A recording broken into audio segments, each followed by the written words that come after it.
Marion Russell vous emmène à Evette-Salbert sur un air de rock et ce n'est pas un hasard. Bonjour à tous, bienvenue à Evette-Salbert. Le nom de ce village ne vous est peut-être pas complètement inconnu car c'est ici que chaque année sont organisées les Eurokéennes de Belfort sur la presqu'île du Malsaucy, juste derrière moi. Mais aujourd'hui nous allons visiter ce village sous un autre angle, on y va.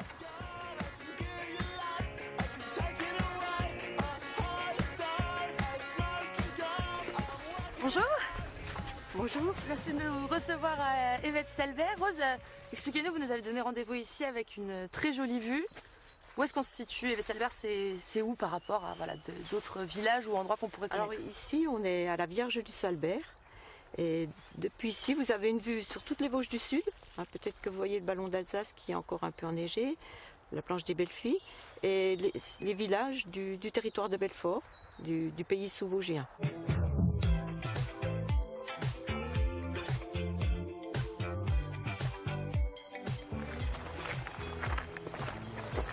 Alors Rose, là vous m'emmenez voir qui?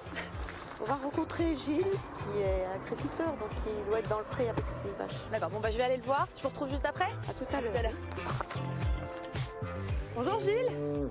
Bonjour. Rose m'a conseillé de venir vous voir. Alors expliquez-nous, qu'est-ce que vous faites à Evette-Salbert? J'ai une petite idée, mais... J'ai une exploitation agricole en bio, en lait viande, donc avec des Montbéliardes et des Aubrac en allaitant. J'allais dire, le territoire de Belfort, on sait que c'est un territoire d'industrie, moins connu pour être un territoire agricole. Est-ce que ça a été compliqué de passer au bio? On a appréhendé à travers notre conversion bio, parce qu'on est dans des sols pauvres, on est dans un secteur à sol pauvre, naturellement pas très nutritif et très chargé en parasitisme. C'est dans nos pratiques là, préventives qu'on a réussi à maîtriser ça et que ça s'est relativement bien passé quand même.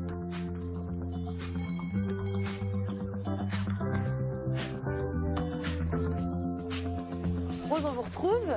Cette fois, vous nous emmenez à la rencontre donc, de Patrick. Bonjour Patrick. Bonjour. Est-ce que vous pouvez m'expliquer un petit peu ici où est-ce qu'on est et qu'est-ce que vous faites à Evette-Salbert? Ici, c'est le verger conservatoire des croqueurs de pommes du Val du Verboté. Il y a plus de 150 arbres, dont 90 variétés de pommes.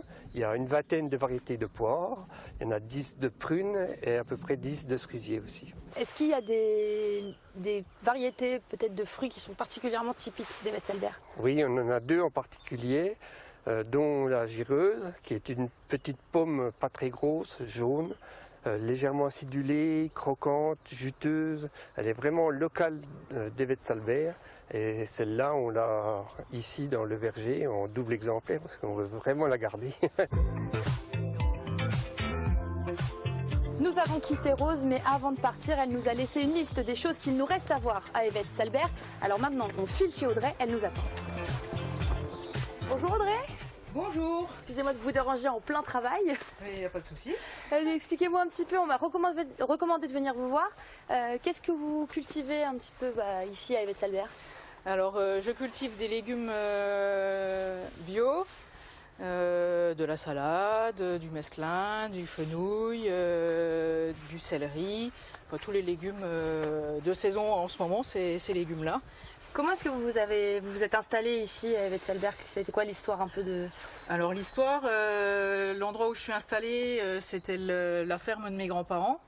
Et quand j'ai souhaité changer d'orientation de vie, j'ai décidé de venir faire du maraîchage à Evette, sur la terre de mes ancêtres.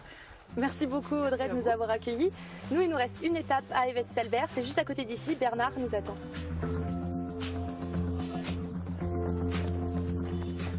Bonjour Bernard. Bonjour. Vous m'attendez devant cette maison. Est-ce que vous pouvez nous expliquer, la première chose qu'on voit, c'est cette plaque? Oui. Qu'est-ce que c'est l'histoire de cette maison? L'histoire de la maison, c'était une famille d'agriculteurs qui avait, comme dans l'ancien temps, beaucoup d'enfants. C'est-à-dire qu'ils étaient 8 enfants, 6 garçons et 2 filles. Et puis, quand la guerre de 14 est arrivée, les 6 garçons sont partis à la guerre. Dans les 11 mois qui ont suivi, il y a eu 5 qui se sont fait tuer. L'histoire des frères Jardot, c'était quand même assez un record, si on peut dire, un record malheureux. Je pense qu'en France, il doit y avoir 1 ou 2 familles qui étaient dans le même cas, si on peut dire. C'est notre association qui avons décidé de faire ça. C'était un projet qui me tenait à cœur depuis longtemps. À l'origine, l'association a été fondée sur le patois, ici.